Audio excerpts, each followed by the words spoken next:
E é para falar dessas expectativas aí para o Copom que a gente conversa agora com o Leonardo Costa, economista do ASA, que já está aqui comigo. Seja muito bem-vindo aqui ao CNN Money. Muito bom dia para você, Leonardo. Bem-vindo sempre aqui à nossa programação. Bom dia a todos e obrigado pelo convite mais uma vez. Leonardo, é sempre bom aqui a gente, trazer um pouco, tentar trazer um pouco de mais clareza do que a gente pode acompanhar de movimentação do cupom. Isso tem um efeito imediato também nas operações. A manutenção da taxa básica de juros já é dada como certa, altamente precificada pelo mercado. Eu acho que qualquer outro movimento aqui seria uma grande surpresa. O grande evento, na verdade, do Copom nos últimos meses tem sido o comunicado. Nessa situação do comunicado, qual que é a probabilidade, na tua avaliação, de que o comunicado retire ou substitua aquele trecho que diz por um período bastante prolongado de necessidade de juros mais elevados, né? Qual que seria o sinal de marcação para mercado se isso realmente acontecer? Olha, a gente aposta na manutenção desse trecho do comunicado, né? A gente imagina que ele vai manter essa estratégia de manutenção dos juros por um período bastante prolongado. Caso haja uma alteração, né? Mas antes, só falando de probabilidade, eu acho que deve estar aí ao redor de uns 80, 85%, né, de manutenção desse trecho do comunicado. Mas caso haja alguma alteração, né, aí fica aberta uma porta, né, de probabilidade maior de corte de juros num período mais curto, né. Então, não é o que está implícito no cenário do Focus, não é o que está no mercado, mas pode de fato abrir uma probabilidade de trazer, né, para mais perto uma probabilidade de corte de juros pelo Banco Central. Quem sabe isso pode aparecer até em dezembro, né, mas o cenário base que a gente tem trabalhado é dele manter esse trecho e de que os juros comecem a e de que o ciclo de corte de juros fique apenas para 2026. As reduções de projeção que a gente vem acompanhando também no Boletim em Foco, já foram 6 semanas seguidas, né, de redução de projeção, dado do IPCA abaixo do esperado, redução do dólar, ou seja, tudo isso não pode acabar contribuindo para que pelo menos o comunicado tenha um tom um pouco mais flexibilizado, Leonardo, ou isso ainda não é o suficiente, dada a situação de compromisso do Banco Central com a meta de inflação e não o teto da meta? É, muito boa a sua pergunta, né, eu acho que é aonde tem ficado o cerne do debate atualmente, né. De fato, quando a gente analisa o cenário macro como um todo, a gente viu uma melhora, da conjuntura brasileira, né. De fato, as projeções de inflação reduziram bastante, o focus do horizonte mais longo, ele voltou para o 3,5, que foi o menor patamar aí em alguns anos, né. Então, de fato, esse avanço do focus em poucas semanas, né, acho que foram 4 semanas que saiu do 3,7 para o 3,5 no IPCA 2028, é um movimento bastante grande, dado que as expectativas elas se movem, de uma maneira muito mais lenta. Além disso, a gente tem de fato, acompanhado uma redução, na inflação corrente, especialmente nos núcleos de inflação, né, e mais atentamente no núcleo de inflação de serviços, que é onde o Banco Central, bota um foco especial por ser, justamente aonde a gente consegue ver um impacto maior da política monetária atuando, né, então a gente também teve uma melhora, nessa inflação corrente, e mesmo na atividade, né, na atividade doméstica, que o Banco Central vinha sinalizando que ele precisava ver uma moderação do crescimento, a gente também vê alguns sinais, de desaceleração, maiores, né. O dado do CAGED, que é a geração de postos de trabalho, com carteira assinada, ele vem numa média móvel de 3 meses aí também desacelerando bastante, né. Então, se a gente tem esse cenário todo mais benigno, por que o Banco Central insiste em manter, o juro em 15% e insiste em manter um comunicado ainda bastante duro, né. E a gente imagina que, o que ele quer é a inflação no centro da meta, né. Então, por mais que você tenha uma desaceleração, da inflação, nos últimos meses, né, uma conjuntura mais benigna nesse cenário, ainda está num patamar bastante elevado, né. Então essa média de serviços que eu falei para você anteriormente, a média móvel de 3 meses, ela está em 4,5, para uma meta de 3 ainda está bastante distante. Nas expectativas de inflação, ele veio para 3,5, que é o menor patamar em anos, mas ainda também está distante da meta, do centro da meta, que é 3%. E no mercado de trabalho, por mais que você tenha uma desaceleração, você está estabilizando, na menor taxa de desemprego da série histórica, né. Então, de fato, houveram avanços, né, em todas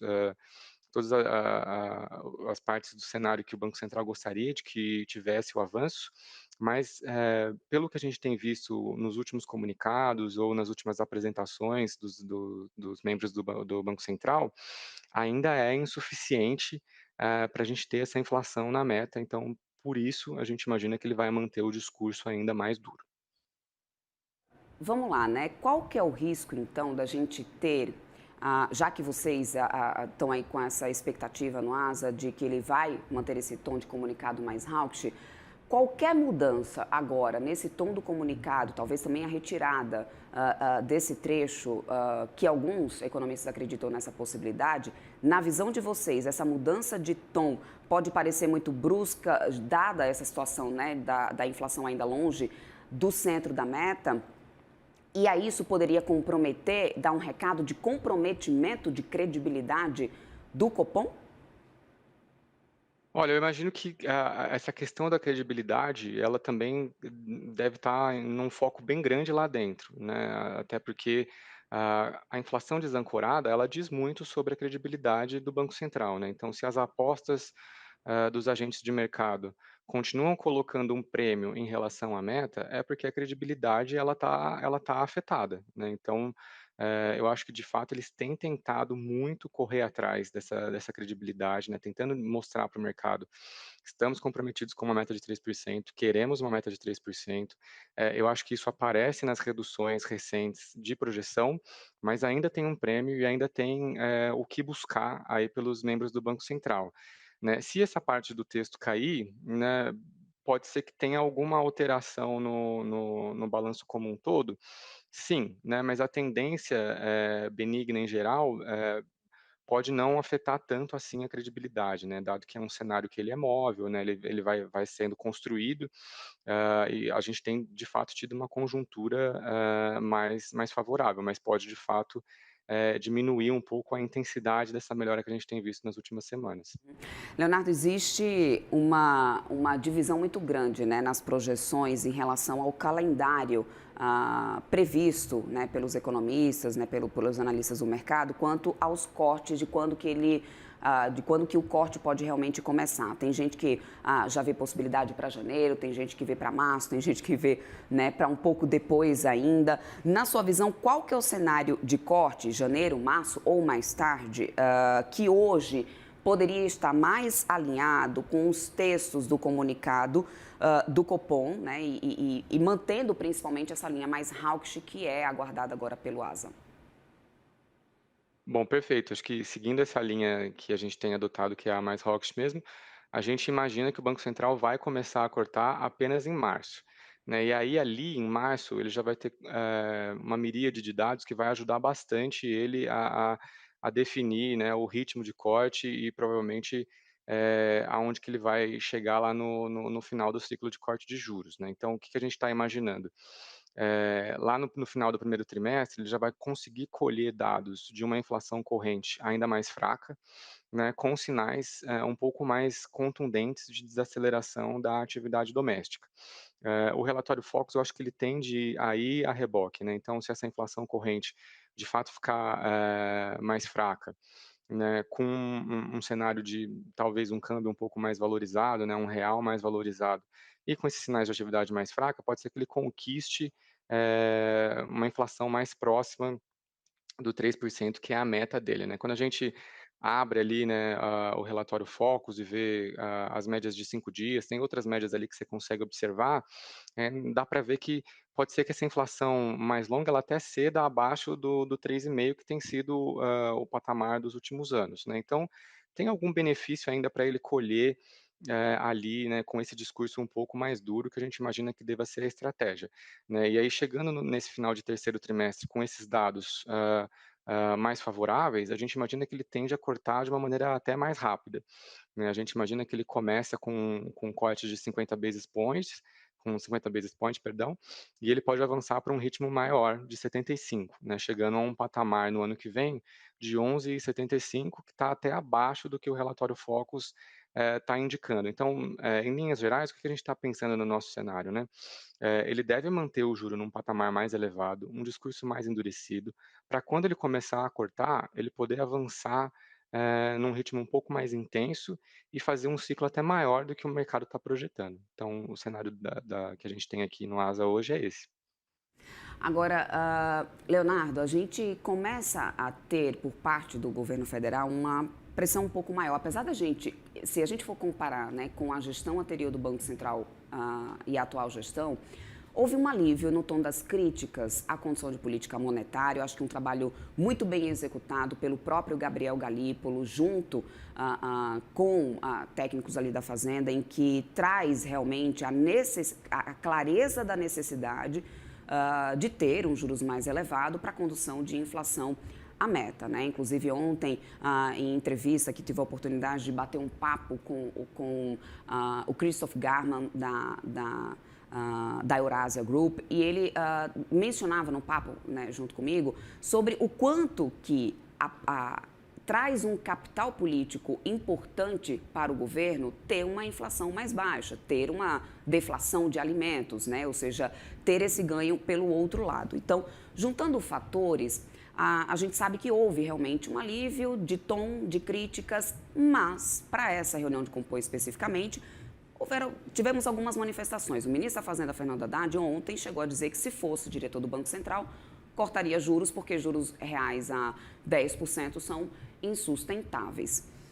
Essa pressão que a gente começa a ver nesse momento afeta de alguma forma a condução de política monetária, ou você ainda avalia o Banco Central muito bem blindado diante de todo o trabalho que tem sido executado, né, nesse ano? Ou seja, até que ponto a política e a técnica realmente vão se equilibrar nessa balança?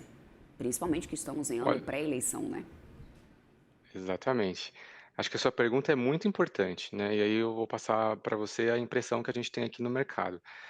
O trabalho do presidente do Banco Central, né, o Gabriel Galípolo, a gente tem considerado ele irretocável, né, de uma clareza ímpar, e a condução tem sido excepcional. Agora, em relação à independência do Banco Central, a gente continua acreditando que ela está em total efetividade, né? Por mais que existam essas críticas, né, eu acho que é natural que o governo tenha uma ansiedade em corte de juros, até porque ele tem observado também essa desaceleração da atividade doméstica. Então, acho que praticamente inevitável que o governo faça críticas à política monetária. Por outro lado, como você disse da conversa que você teve com o Garman da Eurásia, né, o Banco Central tem colhido efeitos benéficos na inflação, né. Obviamente que os efeitos mais claros acabam ficando por itens que são mais voláteis, como é o caso da alimentação. Mas, como um todo, a gente tem visto uma desaceleração mais ampla da inflação, né? Ela afeta preço de serviços, ela afeta os bens industrializados, né? Então, como um todo, essa desaceleração dos preços é um efeito desse Banco Central independente, né? A redução das expectativas de inflação mais longas é um efeito do Banco Central independente, né? Então, esse trabalho que tem sido feito pelo Gabriel Galípolo, agora eu não me lembro se já está perto de dar um ano, né? Então, assim, tem aparecido na maior parte das métricas da política monetária, né? Então, tem sido efetivo, essa independência ela aparece, né? E eu acho que ela veio para ficar, né? Então, por mais que as críticas apareçam e que a gente tenha um ano eleitoral a partir de 2026, eu acho que o cenário está construído para que, quando o ciclo de corte de juros vier, ele seja amplo, né? Então, é uma questão realmente de aguardar e observar essa efetividade da independência do Banco Central. Perfeito, Leonardo. Ótimos pontos. Muito obrigada pelo seu tempo. Conversamos com o Leonardo Costa, economista do ASA. Muito bem-vindo sempre por aqui. Uma ótima quarta-feira para você, certamente de muito trabalho. Até uma próxima. Assim seja. Muito obrigado, bom dia a todos, até mais. Até mais.